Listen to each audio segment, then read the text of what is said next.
마태복음 4장 1절 4절 말씀입니다.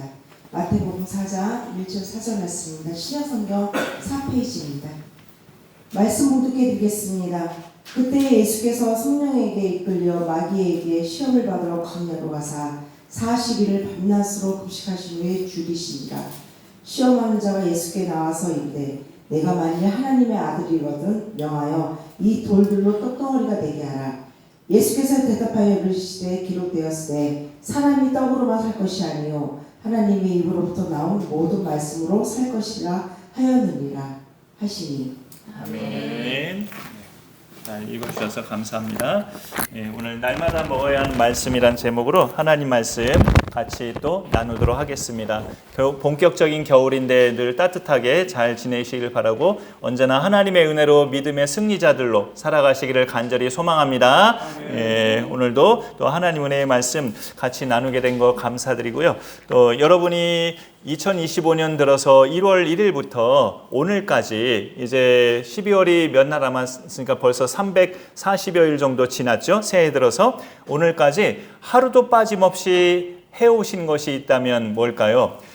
사소한 것까지 포함하면 제법 많아요. 우리가 하루도 빠짐없이 하는 것들 모두의 공통점을 든다면 세안이나 양치질은 우리가 하루도 빠짐없이 하죠. 근데 이거는 또 사소한 것이 아니라 중요한 거긴 해요.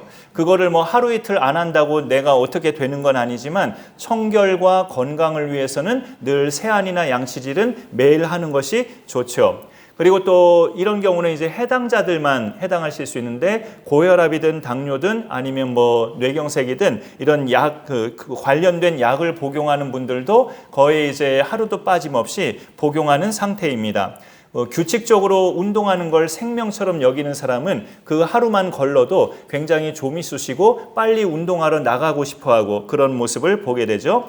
그리고 이제 우리가 다 갖고 있는 이 휴대폰, 오늘날에 정말 수많은 기능이 담겨져 있는 이 휴대폰을 사용하는 것도 아마 우리가 1월 1일부터 오늘까지 단 하루도 빠짐없이 우리 손에 있었을 거예요. 우리가 하루도 빠짐없이 하는 것들이 제법 많이 있습니다.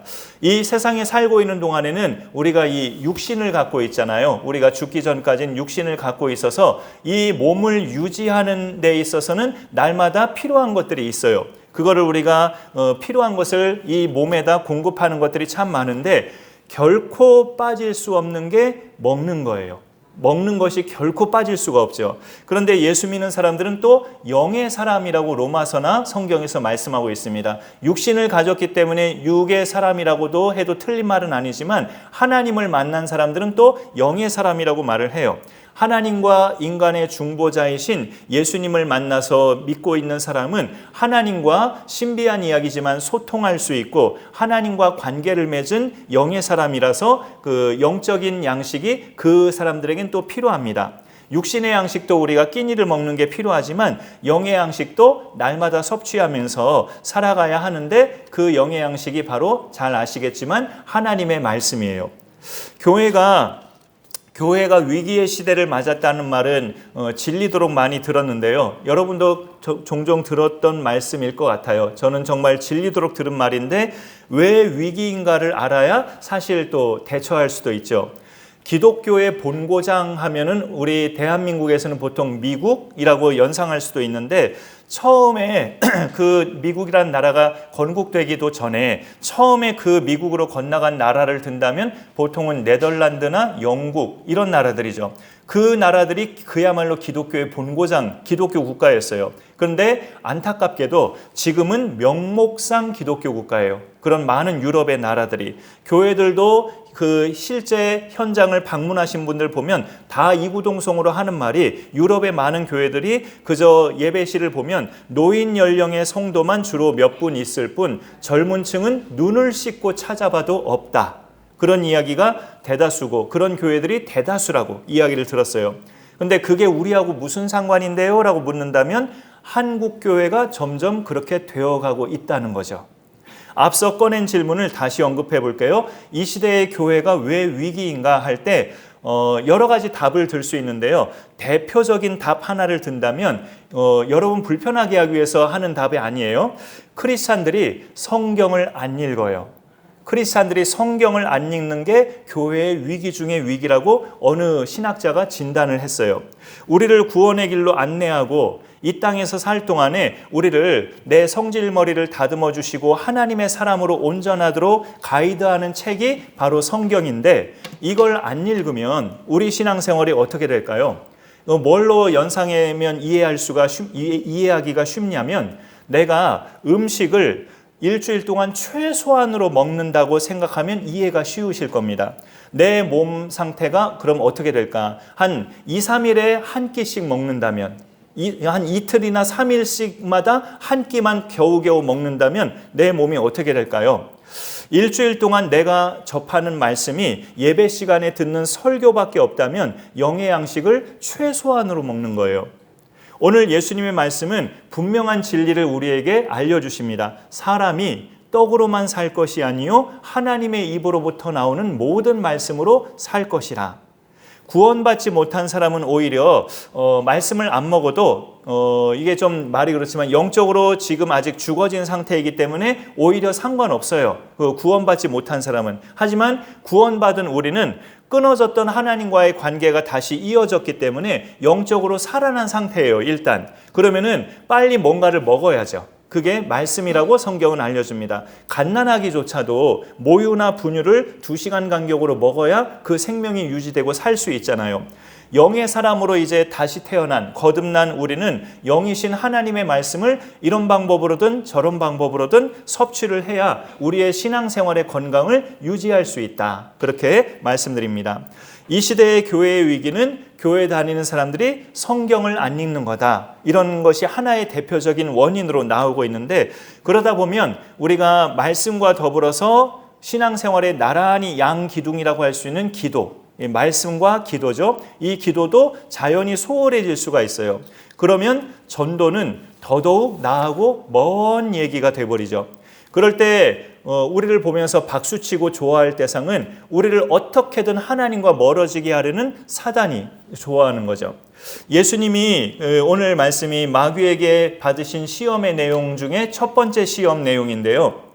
예수님이 받으신 시험과 관련해서 대략 배경적인 2가지 사항을 좀 말씀드릴게요. 하나는 이 예수님이 시험 받으신 본문이 오늘 마태복음 4장에도 있고 누가복음 4장에도 있어요. 근데 시험 받으신 순서가 마태복음과 누가복음이 조금 달라요. 첫 번째 것만 똑같이 첫 번째 거고 두 번째, 세 번째 것은 마태복음과 누가복음이 바뀌어져 있습니다. 마태복음에서 예수님한테 던진 두 번째 시험은 예수님을 성전 꼭대기에 데려다가 마귀가 너 뛰어내려봐. 천사들이 바로 나타나서 너를 안 다치게 받쳐주지 않겠어? 네가 하나님의 아들이면? 이게 성전 꼭대기에서 뛰어내려보라는 게 마태복음엔 두 번째 시험으로 기록되어 있고요. 세 번째 마지막 시험이 높은 산 꼭대기에 데려가서 천하만국 영광을 보여주면서 내게 절을 하면 이 모든 걸 너에게 줄게. 이게 마태복음엔 세 번째 시험이에요. 근데 누가복음 4장에 보면 그 높은 산 꼭대기에 들어가서 나한테 한번 절하라는 시험이 두 번째 시험으로 기록되어 있고요. 성전 꼭대기에서 뛰어내려 보라는 시험이 마지막 시험으로 기록되어 있어요. 누가복음에는.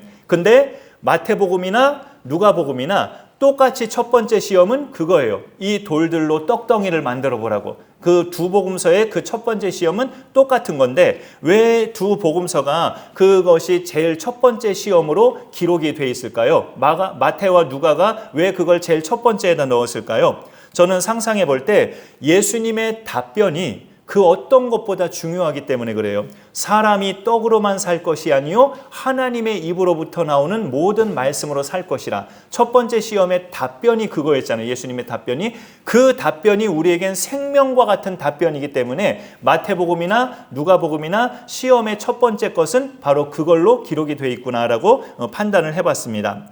예수님이 또 마귀에게 받은 시험과 관련해서 두 번째 배경이 될 만한 내용은 뭐냐면 구약 시대에 하나님의 선민으로 택함 받은 이스라엘 자손은 먹는 시험에서 실패했지만 예수님은 실패하지 않으셨다. 이걸 가르쳐 줍니다.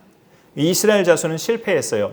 이야기를 거슬러 올라가면 야곱의 아들 요셉이 애굽의 총리로 자리를 딱 지키고 있을 때는 그 이스라엘 자손이 대접받는 민족이었어요. 애굽 땅에서. 근데 이제 세월이 흘러서 요셉이 죽고 세월이 더 흘러서 모세가 이제 태어날 무렵에는 이스라엘 자손은 애굽 땅에서 더 이상 대접받는 민족이 아닙니다. 그 바로의 경계를 받는 대상이었죠. 민족의 수가 많아지니까. 그러면서 남자아이가 태어나면 다 죽이라는 명령까지 막 하고 이스라엘 자손을 막 고된 노역을 시키고 학대하고 종처럼 부렸죠. 그러다가 이제 모세의 나이 80세가 되었을 때 이스라엘 자손이 받는 고통이 극에 달하던 시점이었는데 하나님은 그 80세 모세를 통해서 이스라엘 자손을 출애굽하게 하셨어요. 구원 사건이죠. 말하자면 죄악의 땅에서 건져내신 거예요. 하지만 이스라엘 자손의 모습을 보면 하나님께 구원받은 백성이라고 하기엔 너무 민망할 정도로 그런 참 연약한 그런 구원받은 백성의 감사하는 모습이 전혀 없는 것을 보게 돼요. 그들이 애굽에서 나와서 그렇게 생활하던 곳이 광야, 사막이었기 때문에 참 그 사막의 그 불편함이 느껴질 때마다 원망불평을 계속 해댔죠.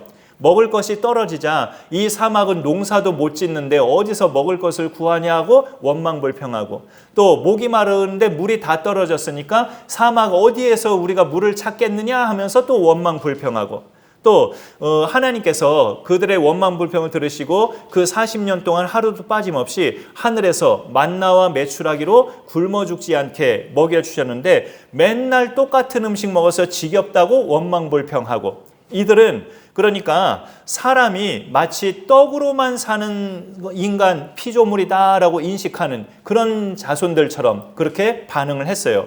자기들이 구원받은 백성이라면 떡으로만 사는 게 아니라 하나님의 말씀으로도 살아야 되는 거룩한 백성인 것을 그렇게 별로 인식하지 못하고 육신의 것이 없을 때만 불편함을 느낄 때마다 원망불평을 했다는 거죠. 그런 점에서 이스라엘 자손은 그렇게 출애굽도 하고 홍해도 건너고 만나와 메추라기도 그렇게 하나님이 먹이시고 하면서 하나님의 은총을 받기는 했지만 그들의 신앙생활은 하나님이 보실 때 실패작이었습니다. 영 아니었던 사람들이죠. 그래서 마귀는 생각하기를 그 옛날 하나님이 택하신 이스라엘 자손이 먹는 것과 관련해서 늘 하나님을 향해 원망불평했기 때문에 예수도 내가 그 시험을 던지면 못 이길 거다. 마귀는 지 나름대로 착각한 거죠. 하지만 예수님은 그 시험에 넘어가지 않으셨잖아요. 오늘 말씀은 예수님의 상황을 잘 알려줍니다. 예수님이 어떤 상황에 계셨을 때 이 시험을 받았는지. 2절에 보시면 40일을 밤낮으로 금식하신 후에 줄이신지라 라고 되어 있잖아요. 그럴 때 마귀는 간교하게 먹는 걸로 시험을 했다는 거예요. 그 상태로 계실 때, 그리고 마귀의 말처럼 사실 예수님은 하나님의 아들로서 그런 능력을 행하실 수 있는 분이죠. 그리고 성경에는 그런 능력을 행하신 기사도 있어요. 4개 복음서에 다 있어요. 마태, 마가, 누가, 요한복음에 그 기사가 다 나와 있죠. 먹는 걸로 능력을 행하신 예수님의 기사 뭐예요? 오병이어의 그 사건이죠. 그 들판에 모인 무리에게 하나님의 나라를 말씀하시다가 시간 가는 줄 모르고 해질 때까지 백성들이 하나님 말씀에 집중했는데 예수님 말씀에 그들의 배고픔이 그때서야 이제 느껴지기 시작한 거죠. 많은 사람들이 성인 남자만 5,000명에다 여자와 아이까지 합치면 좋기 10,000명은 훌쩍 넘을 그 사람들을 한 아이가 가져온 보리떡 5개와 물고기 2마리로 예수님이 배불리 먹이시고 12바구니를 남기신 기사.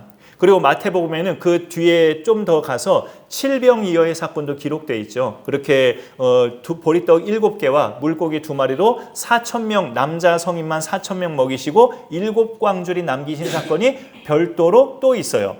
그렇게 예수님은 그런 능력을 이미 이제 나중에 가서 보여주셨기 때문에 이 마귀의 시험도 해내실 수 있어요. 그래, 내가 한번 만들어 볼게. 이 돌들로 떡덩이를 하면서 하실 수 있다고요.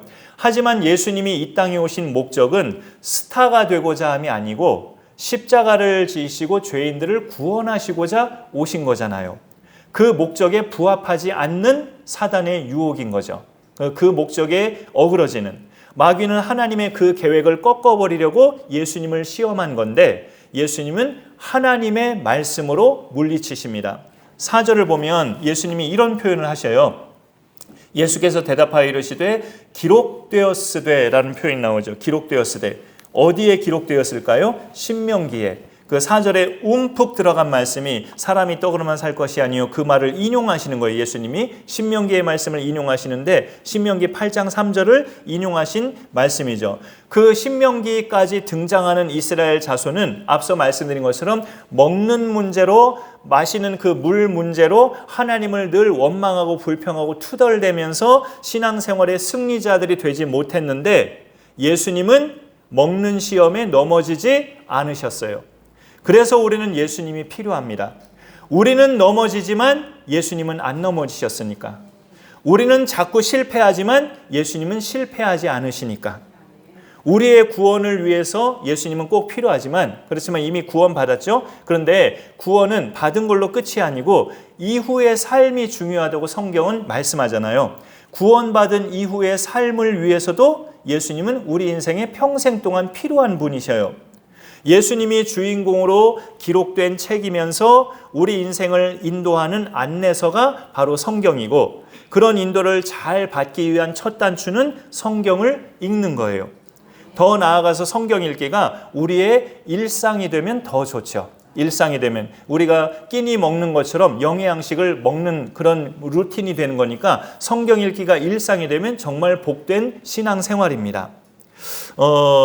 검색창에 검색을 해봤어요. 목사로서 좀 이렇게 유치한 검색일 수도 있는데 성경을 재밌게 즐겁게 읽는 법을 이렇게 검색해 봤어요. 성경을 재밌게 읽는 법. 근데 요즘은 검색창에도 AI가 정리한 답변이 먼저 알아서 잘 뜨더라고요. 웬만한 것들은. 그래서 AI가 답변한 것이 잘 정리가 돼서 먼저 읽어봤는데 근데 제가 이렇게 기대했던 답변은 좀 아니었던 것 같긴 한데 그래도 나름 최대한 답변을 했어요.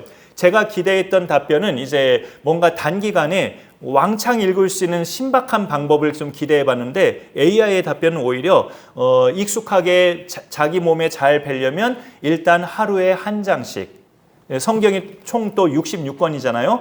그러니까 한 달에 한 권씩 뭐 한 달에 창세기, 뭐 한 달에 마태복음 이런 식으로 한 달에 한 권씩 읽기 시작하면 됩니다. 그런 식으로 답변이 나와 있더라고요. 그러니까 이거는 제가 내년 1, 2월 2달 동안에 성경 일독 우리가 대회를 하고자 하는 건데 그 목표에는 좀 부합하지 않아서 좀 마음이 불편하더라고요.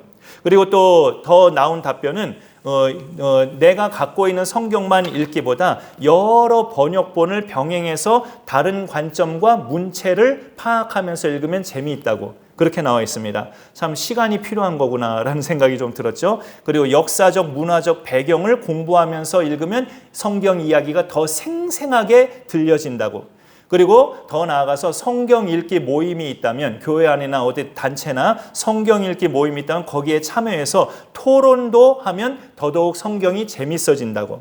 그리고 앱 또 오디오 그런 것들을 활용해서 운전하거나 이동 중에도 듣거나 이렇게 읽는 방법으로 해도 좋다고 바쁜 삶이면. 그리고 이거는 좀 더 적극적인 방법인데 같은 본문을 읽었다고 끝나지 말고 다시 한번 반복해서 읽고 제가 지금 소리내는 것처럼 소리내서 읽으라고. 그러면 더 마음에 와닿는다고 그런 답변을 AI가 해주더라고요.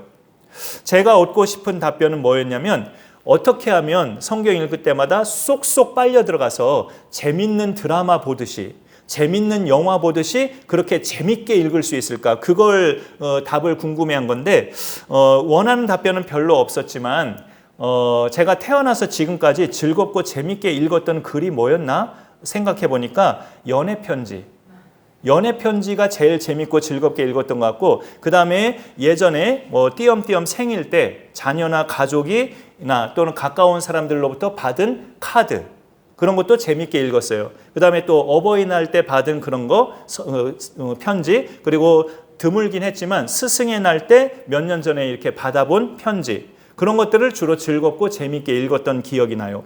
결국 하나님의 말씀도 내가 하나님을 사랑하고 하나님을 궁금해하고 하나님을 만나고 싶어하고 하나님 생각만 하면 마음이 설레고 그러면 말씀도 재미있게 읽을 수 있겠구나라는 결론에 도달합니다. 그러면 이제 그렇게 돼야 되는데 그러면 하나님을 인격적으로 만나야 하나님을 그렇게 사모하고 자꾸 만나고 싶고 하나님 생각하면 설레고 하나님을 인격적으로 만나야 그렇게 되는 건데 어떻게 해야 하나님을 인격적으로 만나야 되는가? 그거는 결국 순환되는 거예요. 자꾸 우리가 말씀 속으로 들어가야 하나님을 또 인격적으로 만날 수 있습니다. 다른 방도가 있기보다 그거야말로 하나님을 인격적으로 만나는 거야말로 내가 말씀 속으로 자꾸 들어가야 돼요. 참고 말씀을 오늘 하나만 준비해 봤는데 요 잠언 8장 17절을 우리 다 같이 읽어볼까요? 시작. 나를 사랑하는 자들이 나의 사랑을 입으며 나를 간절히 찾는 자가 나를 만날 것이니라. 예. 하나님을 간절히 찾는 대표적인 방법은 우리가 흔히 생각할 때 기도인데 주여 하면서 아버지 하면서 하나님 하면서 우리가 부르면서 기도하며 나아가는 순간들이 있잖아요. 그러니까 하나님을 간절히 찾는 대표적인 방법은 사실상 또 기도인데 기도는 응답이 있는 게 또 기도잖아요. 하나님의 응답이. 근데 사실 이 말씀이 하나님의 응답이거든요. 그러니까 우리가 하나님을 간절히 찾는 또 기도 이상의 대표적인 방법이 말씀으로 자꾸 들어가는 거예요. 말씀으로 자꾸 들어가서 날마다 성경을 읽고 또 묵상하는 것도 하나님을 간절히 찾는 신앙생활이고 이 잠언서의 말씀에 보면 그렇게 나를 간절히 찾는 자가 나를 만날 것이라고 약속해주고 있습니다. 오늘 말씀의 시작이 되는 그 1절을 보시면 그때에 예수께서 성령에 이끌려 마귀에게 시험을 받으러 광야로 가사 하셨는데 이 그때라고 시작하는 1절이 어느 때라는 의미일까요? 그 성경책으로 3장의 후반부를 보시면 예수님이 요한에게 요단강에 푹 잠겨서 세례를 받고 이렇게 올라오셔요. 그때죠. 그 세례를 받고 올라오실 때에 3장 16, 17절을 보면 하늘이 열리면서 하나님의 성령이 예수님께로 막 비둘기같이 내려오면서 임하시고 그리고 또 하늘에서는 소리가 나요. 사람 귀에 들리게끔 소리가 이는 내 사랑하는 아들이요 내 기뻐하는 자라 하면서 하나님의 음성이 예수께서 세례받고 올라오실 때 그런 아주 영광스러운 그 시각적인 또 청각적인 그런 역사가 그 순간에 일어난 거예요. 그리고 나서 예수님이 성령에 이끌려서 광야로 가서 마귀에게 시험을 받으신 겁니다. 이런 경우를 우리가 볼 때 뭘 느낄 수 있냐면 우리가 알아야 될 것은 영광스러운 순간에도 마귀는 지금은 시험의 때가 아니네. 좀 이따가 분위기 꺼질 때 내가 시험을 해야겠다. 그러지 않는다는 거죠. 마귀는 안 그래요. 영광스러운 순간에도 사람 기분 잡치게 해버리는데 능수능란한 존재가 마귀예요. 그래서 예수님이 그렇게 세례받고 올라오실 때 하늘에서 내 사랑하는 아들이요 내 기뻐하는 자라 이런 음성이 들려지는 얼마나 예수님에게 영광스러운 순간이에요. 근데 마귀는 그런 거에 뭐 배려 없이 바로 예수님을 시험하는 그런 장면으로 사장이 이어진다는 거죠. 그건 우리에게도 똑같다는 이야기예요. 사실 예수님의 모형이라고 할 수 있는 구약시대의 믿음의 인물, 아까 모세 언급했지만 그 모세도 보면 예수님처럼 출애굽기나 신명기 자세히 보면 그 모세도 40일 금식을 했어요. 하나님의 산에 올라가서 하나님의 말씀을 받을 때 그리고 나서 내려올 때 그 얼굴에 막 광채가 빛났죠. 그리고 양손에 두 돌판을 들고 하나님이 주신 십계명을 들고 내려왔는데 밑에 내려와서 보니까 백성들이 모세 기다리다가 지쳐서 금송아지 만들어서 그 금송아지를 하나님으로 숭배하는 그런 어리석은 행동을 하고 있는 거죠. 그때 모세가 한 행동이 뭐였어요? 하나님께 받은 그 두 돌판을 그냥 집어던져서 박살을 내잖아요.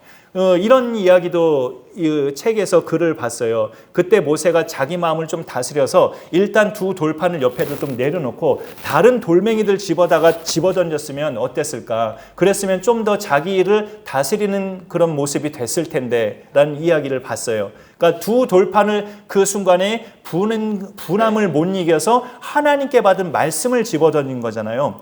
그러니까 그렇게 자기도 얼굴에 광채가 나고 40일 동안 줄이면서 그 대신에 하나님 말씀을 충만히 받고 내려오는 그 순간은 정말로 그 어찌 보면 성령이 충만한 어찌 보면 하나님의 영으로 충만한 그런 아주 거룩한 상태였는데 백성의 그 꼴을 보면서 갑자기 분개를 하면서 돌판을 집어던진 거예요. 그러니까 마귀는 사람이 어떤 성령으로 충만한 순간에도 굉장히 영광스러운 순간에도 기분 잡치게 할 수 있다는 거죠. 마귀는. 우리가 그거를 알아야 되는 겁니다.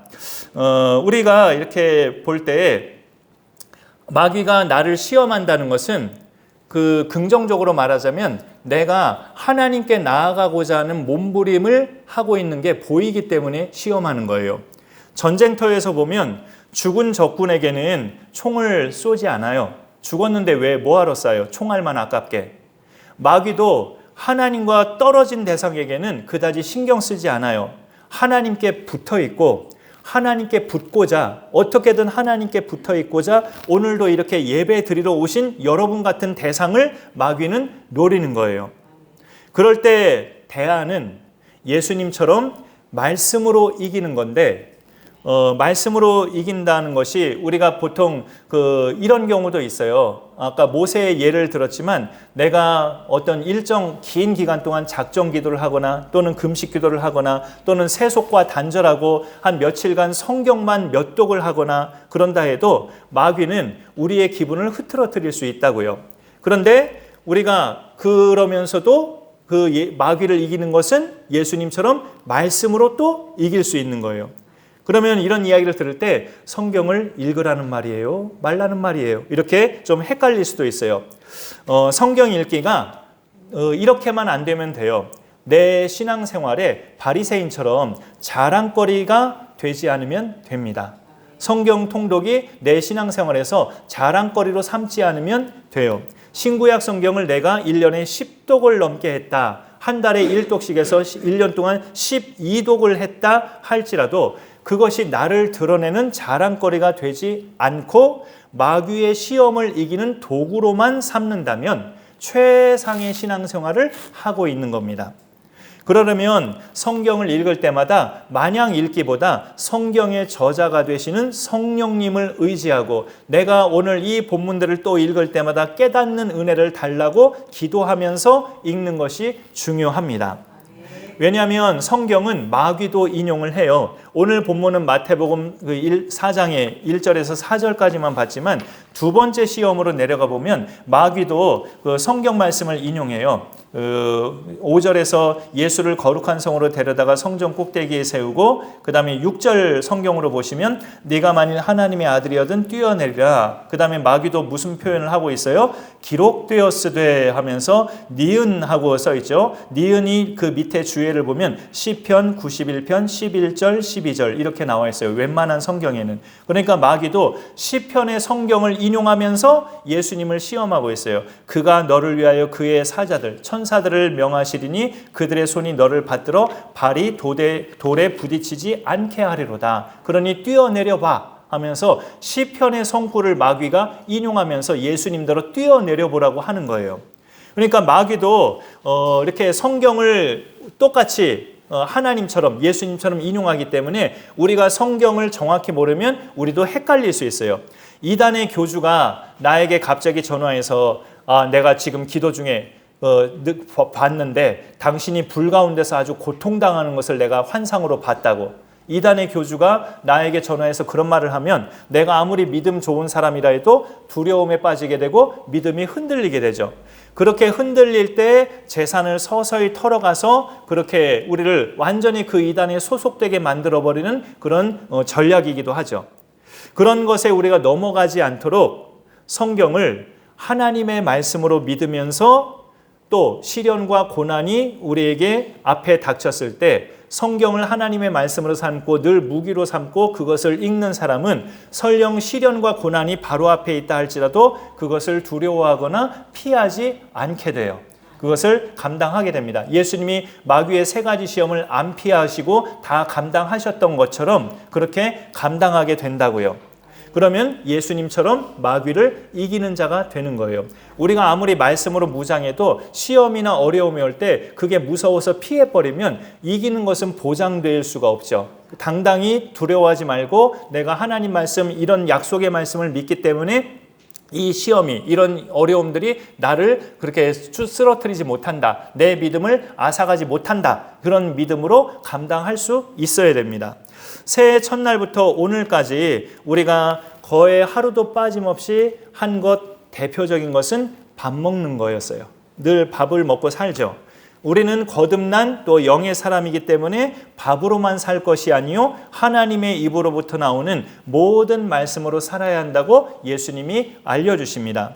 그것을 우리가 그대로 인정하고 받아들이면서 그렇게 행하면 하나님께서 도와주실 것입니다. 성경 통독 대행진이 여러분과 함께 저와 함께 또 새해 들어서 힘차게 아름답게 같이 출발되면 좋겠습니다. 우리 말씀을 생각하면서 우리 말씀 앞에서란 찬양 몇 주 전에도 한번 불러봤는데 그 찬양 부르고요 봉헌하도록 하겠습니다.